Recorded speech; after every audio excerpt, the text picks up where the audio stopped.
Assalamualaikum warahmatullahi wabarakatuh.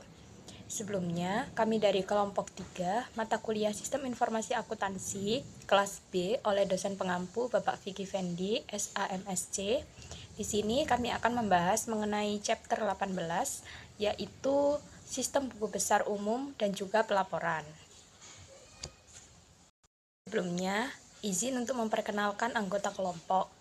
Yang pertama, saya sendiri, Agrinda Salsabila dengan NPM akhir 001, ada juga Rima Asti Pratista dengan NPM akhir 014, ada Ayu Lestari dengan NPM 022, ada Husnul Nur Aisyah dengan NPM akhir 023, dan juga ada Dian Nur Rashidah dengan NPM akhir 128. Saya Delia Nur Rashidah dengan NPM terakhir 128. Nah, di sini saya akan membahas mengenai sistem buku besar dan pelaporan atau General Ledger System. Sistem ini bisa kita ibaratkan sebagai pusat gravitasi atau hub informasi dari seluruh organisasi. Mengapa demikian? Karena sistem ini tidak bekerja sendirian, melainkan mengintegrasikan data dari berbagai sumber utama. Nah, pertama, ia mengumpulkan data transaksi harian dari seluruh siklus akuntansi, mulai dari siklus pendapatan, pengeluaran, produksi, hingga penggajian. Kedua, dari sisi strategis, sistem ini mencatat aktivitas investasi dan pendanaan melalui peran bendahara. Nah, yang ketiga, sistem ini membantu manajemen melakukan perbandingan performa antara anggaran dengan hasil aktual. Dan terakhir, memastikan seluruh pencatatan akurat melalui jurnal penyesuaian yang dilakukan oleh controller di akhir periode. Singkatnya, tanpa sistem buku besar yang terintegrasi, organisasi tidak akan bisa menghasilkan laporan keuangan yang andal bagi pihak eksternal maupun wawasan yang tajam bagi pihak internal. Selanjutnya tentang proses pelaporan dan infrastruktur modern. Nah, pada gambar yang di atas itu terdapat diagram aldir di bagian atas. Terdapat 4 langkah krusial. Proses dimulai dari pembauran buku besar, dilanjutkan dengan posting jurnal penyesuaian, hingga akhirnya menghasilkan laporan keuangan untuk pihak luar dan laporan manajerial untuk kebutuhan internal. Lalu, bagaimana proses ini dijalankan dengan efisien? Jawabannya ada pada diagram infrastruktur di bagian bawah. Nah, setiap modern kini menggunakan arsitektur database terintegrasi yang memberikan 3 keunggulan utama. Yang pertama, akses real time. Seperti yang terlihat pada kotak inquiry processing, manajer bisa mengecek status akun kapan saja. Nah, yang kedua, decision support. Sistem menyediakan analisis what if untuk simulasi skenario keuangan sebelum keputusan diambil. Nah, yang ketiga, standarisasi global. Sistem ini mendukung XBRL untuk pelaporan elektronik serta memastikan kepatuhan kita terhadap standar IFRS. Jadi, kedua diagram ini menunjukkan bahwa alur kerja yang sistematis jika didukung oleh infrastruktur yang modern akan menghasilkan informasi yang akurat dan cepat. Di sini juga terdapat manajemen resiko dan pengendaliannya. Nah, kita harus menyadari bahwa karena sifat data buku besar yang sangat kritis, sistem ini menjadikan target utama dari berbagai ancaman keamanan. Nah, terdapat 3 kategori ancaman besar yang harus kita mitigasi. Data yang tidak akurat, pengungkapan informasi rahasia kepada pihak yang tidak berwenang, serta risiko kehilangan data. Kesalahan kecil pada buku besar bisa berakibat fatal pada pengembangan keputusan manajerial dan kepercayaan investor. Untuk itu, organisasi wajib menerapkan 3 strategis pengendalian utama. Yang pertama, integrasi pemrosesan. Kita mengungkapkan kontrol input otomatis untuk meminimalkan human error saat memasukkan data bertransaksi. Nah, yang kedua, terdapat keamanan akses. Implementasi autentifikasi multifaktor sangat penting. Kita juga menerapkan pembatasan akses, di mana manajer mungkin hanya diberikan akses read only untuk mencegah perubahan data yang tidak sah. Nah, yang ketiga, terdapat audit rekonsiliasi. Nah, di mana sistem harus selalu menjaga jejak audit atau audit trail yang jelas dan melakukan rekonsiliasi berkala untuk buku pembantu dengan buku besar untuk memastikan semuanya tetap sinkron. Dengan pengendalian yang ketat ini, kita tidak hanya melindungi data, tapi juga menjaga integritas seluruh laporan keuangan organisasi. Saya Husnul Nur Aisyah akan menjelaskan mengenai updating the general ledger. Updating the general ledger merupakan proses untuk memperbarui buku besar umum dengan mengintegrasikan data transaksi dari berbagai subsistem akuntansi dan aktivitas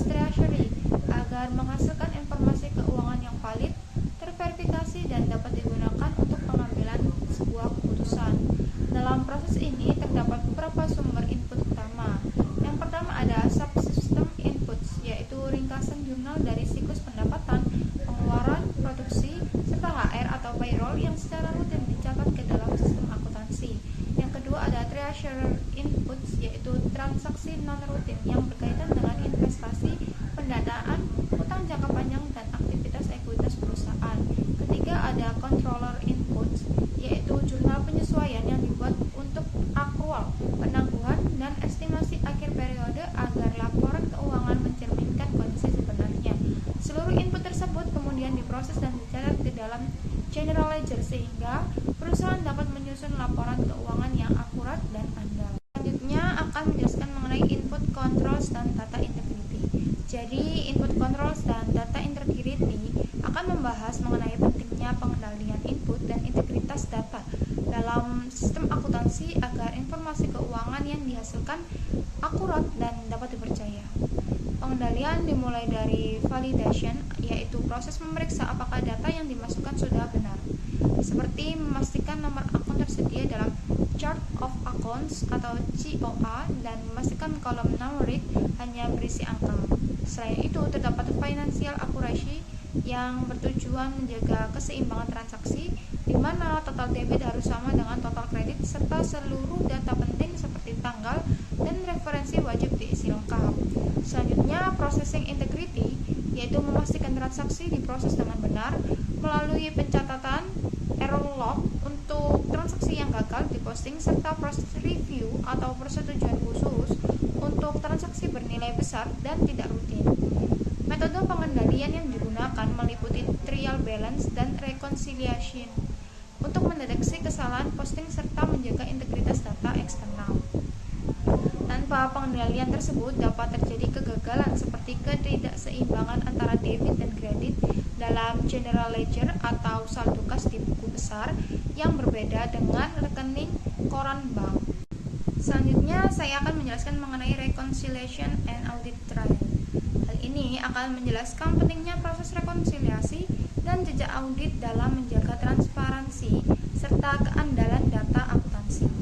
Audit trail memungkinkan setiap transaksi ditelusuri dari laporan keuangan kembali ke dokumen sumber ataupun sebaliknya, sehingga perusahaan dapat memastikan bahwa seluruh data yang dicatat benar dan dapat dibuktikan. Dalam proses tracking atau compliance, perusahaan memastikan semua transaksi yang terjadi telah dicatat ke dalam general ledger secara lengkap. Sedangkan dalam vouching, perusahaan memastikan bahwa setiap angka dalam buku besar didukung oleh dokumen sumber yang valid dan autentik.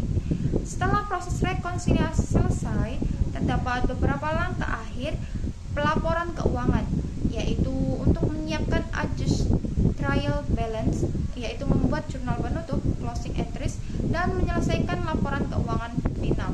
Dengan adanya rekonsiliasi dan audit trail ini, perusahaan dapat meminimalkan kesalahan, meningkatkan akurasi laporan keuangan, serta mempermudah proses audit. Di sini saya akan menjelaskan mengenai post adjusting entries dalam general ledger and reporting system. Post adjusting entries atau jurnal penyesuaian merupakan tahap kedua dari proses buku besar setelah trial balance atau neraca saldo awal dibuat. Pada tahap ini perusahaan melakukan pencatatan penyesuaian agar seluruh transaksi, pendapatan dan juga beban dicatat pada periode yang benar sehingga laporan keuangan menjadi lebih akurat. Di sini menunjukkan penggunaan sistem akuntansi berbasis digital untuk memasukkan dan juga meninjau jurnal penyesuaian. Melalui sistem tersebut, proses pencatatan menjadi lebih cepat, terorganisir, dan juga memudahkan perusahaan dalam mengelola data keuangan. Selain itu, sistem ini juga membantu mengurangi kesalahan pencatatan karena seluruh data tersimpan secara otomatis dalam sistem. Tujuan utama dari adjustment jurnal adalah memastikan laporan keuangan yang dihasilkan sesuai dengan kondisi yang sebenarnya sebelum disusun menjadi laporan akhir perusahaan. Dengan adanya penyesuaian ini, informasi keuangan menjadi lebih relevan dan juga dapat digunakan dasar pengambilan keputusan oleh manajemen maupun pihak lain yang membutuhkan laporan keuangan perusahaan. Selanjutnya yaitu menjelaskan mengenai types of adjusting journal atau jenis-jenis jurnal penyesuaian dalam general ledger and reporting system. Jurnal penyesuaian dibagi menjadi 5 kategori, yaitu accrual, deferral, estimated, revaluation, dan juga correction. Setiap jurnal memiliki fungsi yang berbeda untuk memastikan pencatatan akuntansi sesuai dengan kondisi yang sebenarnya. Accrual digunakan untuk mencatat pendapatan atau beban yang sudah terjadi pada kasnya belum diterima atau dibayarkan, sedangkan deferral digunakan ketika perusahaan menerima dan juga membayar kas terlebih dahulu sebelum transaksi benar-benar terjadi, seperti pembayaran sewa, lalu pembayaran-pembayaran yang lainnya. Selain itu, terdapat estimates yang digunakan untuk memperkirakan biaya tertentu, misalnya penyusutan aset dan juga piutang tak tertagih. Slide ini juga menjelaskan bahwa revaluation dilakukan untuk menyesuaikan nilai aset akibat perubahan kondisi atau prinsip akuntansi. Sementara itu, correction digunakan untuk memperbaiki kesalahan pencatatan pada general ledger. Dengan adanya berbagai jenis jurnal penyesuaian ini, laporan keuangan perusahaan dapat menjadi lebih akurat, lengkap, dan juga sesuai dengan standar akuntansi. Nah, di sini saya akan menjelaskan lanjutannya, yaitu Risk and Control in Adjusting Entries dalam General Ledger and Reporting System. Kesalahan dalam pencatatan jurnal penyesuaian dapat menyebabkan laporan keuangan menjadi tidak akurat dan juga berdampak pada pengambilan keputusan perusahaan. Oleh karena itu, perusahaan perlu menerapkan berbagai pengendalian agar risiko kesalahan dapat diminimalkan. Beberapa untuk pengendalian yang digunakan antara lain validasi data, pengecekan perhitungan jurnal, lalu penggunaan template jurnal standar, rekonsiliasi secara berkala, serta audit trail untuk melacak perubahan data. Pengendalian tersebut membantu perusahaan memastikan bahwa setiap transaksi dicatat dengan benar dan sesuai prosedur akuntansi yang berlaku. Di sini menunjukkan bahwa kerjasama tim dalam mengelola dan juga memeriksa data keuangan menggunakan sistem digital. Hal ini menggambarkan pentingnya koordinasi dan juga pengawasan dalam proses pencatatan akuntansi. Dengan adanya kontrol yang baik, proses pada General Ledger and Reporting System berjalan lebih aman, efisien, dan juga menghasilkan informasi keuangan yang lebih andal. Selanjutnya ada informasi taksonomi untuk elemen dalam dokumen instansi XBRL. Taksonomi dalam XBRL digunakan untuk mendefinisikan elemen data laporan keuangan secara standar agar mudah dipahami dan dipertukarkan. Setiap elemen memiliki satu definisi, yaitu penjelasan mengenai arti akun atau data. Yang kedua ada referensi, yaitu acuan standar akuntansi yang digunakan, seperti FASB. Yang ketiga ada detail, berisi nama elemen, tipe data, jenis saldo, dan periode pelaporan. Contoh pada gambar tersebut ada pendapatan atau revenue, yaitu jenis saldo pada kredit, jenis periode pada durasi. Menjelaskan pendapatan yang diperoleh dari penjualan barang atau jasa. Kemudian ada beban operasional atau operating expense, jenis saldo pada debit, dan jenis periode pada durasi, menjelaskan biaya yang dikeluarkan untuk kegiatan operasional perusahaan. Kemudian ada ancaman dan kontrol. Yang pertama yaitu laporan keuangan tidak akurat. Penyebabnya dari kesalahan klasifikasi informasi IFRS dan XBRL. Kemudian kedua, kesalahan pengelompokan aset tetap, pemilihan teks XBRL yang tidak tepat, pembuatan ekstensi taksonomi yang tidak diperlukan.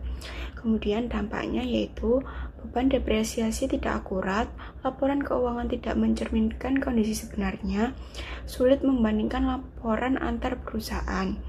Yang kedua ada kontrol yang digunakan. Yang pertama ada pengendalian integritas pemrosesan data, penggunaan software akuntansi, pelatihan dan pengalaman pengguna. Yang terakhir ada audit eksternal independen. Selanjutnya yaitu ancaman kecurangan laporan keuangan. Penyebabnya yaitu entry jurnal oleh manajemen tingkat atas, pendapatan dilebihkan, kewajiban dikurangi. Kemudian pengendaliannya yaitu review independen terhadap entry jurnal, pemeriksaan rutin oleh auditor internal dan eksternal, sistem akuntansi yang mencatat setiap perubahan akun buku. Nah, kemudian selanjutnya ada produce managerial reports atau menghasilkan laporan manajerial. Dimana di sini ada proses, kemudian juga ada treats and control-nya. Dimana kita tahu ya, proses di bagian ini tuh membahas mekanisme yang digunakan untuk memastikan bahwa laporan manajerial itu efektif, akurat, dan bebas dari manipulasi. Tujuan utamanya itu untuk menyediakan informasi yang dapat membantu manajer mengevaluasi kinerja dan membuat keputusan yang strategis. Kemudian untuk risk and control-nya, yang pertama itu ada akuntansi pertanggungjawaban dan penganggaran fleksibel, di mana akuntansi pertanggungjawaban itu adalah sistem yang dirancang untuk melaporkan hasil keuangan berdasarkan tanggung jawab organisasi. Nah, sistem ini tuh mengakui bahwa seorang manajer hanya boleh bertanggung jawab atas biaya dan pendapatan yang dapat mereka kendalikan secara langsung atau controllable cost. Nah, kemudian di samping ini ada penjelasannya dari figur 18.4, di mana gambar ini tuh mengilustrasikan bagaimana pelaporan keuangan itu dibuat berjenjang sesuai dengan tingkat manajemen. Di situ ada drill press floor manager, kemudian ada general superintendent, kemudian ada vice president, dan paling terakhir itu ada level presiden, di mana pada saat drill press floor manager, laporan sangat mendetail menunjukkan biaya spesifik seperti tenaga kerja dan bahan baku. Saat laporan naik ke level general superintendent, total biaya dari unit drill press itu dipangkas menjadi satu baris laporan saja. Kemudian juga terakhir pada level presiden, nah data disajikan dalam bentuk ringkasan yang lebih eksekutif. Nah, dari tingkatan itu untuk memastikan setiap pengeluaran itu dapat dilacak kembali ke individu spesifik yang bertanggung jawab, sehingga mencegah budaya saling menyalahkan dan memastikan akuntabilitas. Kemudian ada flexible budgeting, di mana ini tuh dokumen yang menekankan bahwa anggaran statis itu seringkali tidak memadai.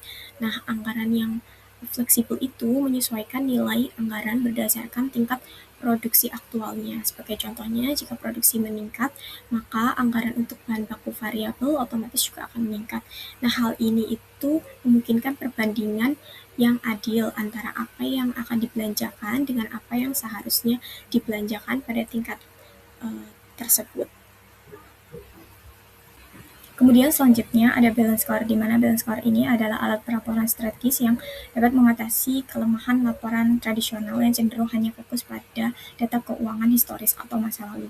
Nah, dilihat dari tabel 18.2 itu ada 4 perspektif, di mana yang pertama dilihat dari perspektif keuangan, itu fokusnya pada tujuan seperti meningkatkan nilai pemegang saham, di mana ini tuh meliputi return on equity, ROE, dan laba bersih. Kemudian ada dari perspektif pelanggan, fokusnya pada upaya menjadi pemasok pilihan, di mana ini tuh meliputi survei kepuasan pelanggan dan pasarnya. Kemudian ada perspektif operasi internal, di mana ini tuh fokus pada efisiensi proses internal. Nah, ini tuh meliputi cycle time atau waktu siklus produksi dan tingkat kesalahan atau kerusakan produk.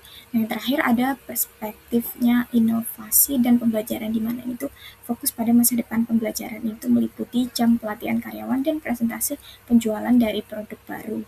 Kemudian juga ada case summary mengenai integrasi sistem pada Alpha Omega Elektronik, di mana ini tuh masalah awalnya Alpha Omega Elektronik itu belum menerapkan sistem yang terintegrasi. Jadi mereka menghadapi masalah besar dalam koordinasi antar departemen. Nah, hal itu tuh disebutkan karena data mereka itu tersimpannya itu secara terpisah-pisah. Nah, mengakibatkan bagian produksi tidak tahu pasti apa yang sedang laku terjual di bagian penjualan. Kemudian juga bagian keuangan sering terlambat menerima data biaya produksi. Kemudian juga laporan manajerial seringkali tidak akurat dan tidak tepat waktu karena harus dikumpulkan secara manual dari berbagai sumber yang berbeda.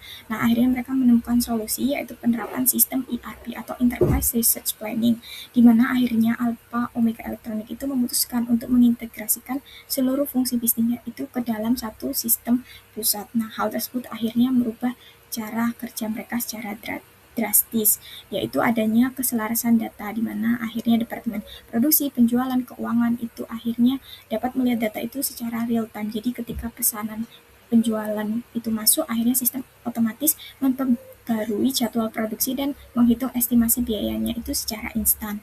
Kemudian juga laporan yang sebelumnya sulit dibuat, akhirnya mereka bisa membuatnya dengan baik, yaitu meliputi analisis profitabilitas pelanggan secara mendalam, laporan biaya kualitas, kemudian ada evaluasi kinerja pemasok secara otomatis. Kemudian hal ini juga akhirnya berdampak pada perilaku manajerial, karena ini kan integrasinya bukan hanya soal teknologinya, tapi juga soal perubahan perilakunya. Kemudian juga akhirnya mereka mulai memikirkan fokus jangka panjang karena dengan adanya balance score dan flexible budgeting yang terhubung ke data ERP, akhirnya manajer itu tidak hanya mengejar target laba jangka pendek. Kemudian juga selain itu akhirnya memotivasi mereka untuk mulai fokus pada efisiensi proses dan kepuasan pelanggan karena mereka tahu bahwa data tersebut itu terpantau secara transparan dan akurat. Nah, dapat disimpulkan dari kasus Alpha Omega Elektronik itu menunjukkan bahwa sistem informasi yang terintegrasi itu adalah tulang punggung dari pelaporan manajerial yang efektif. Nah, tanpa adanya integrasi, laporan keuangan tadi itu hanyalah tumpukan angka mati.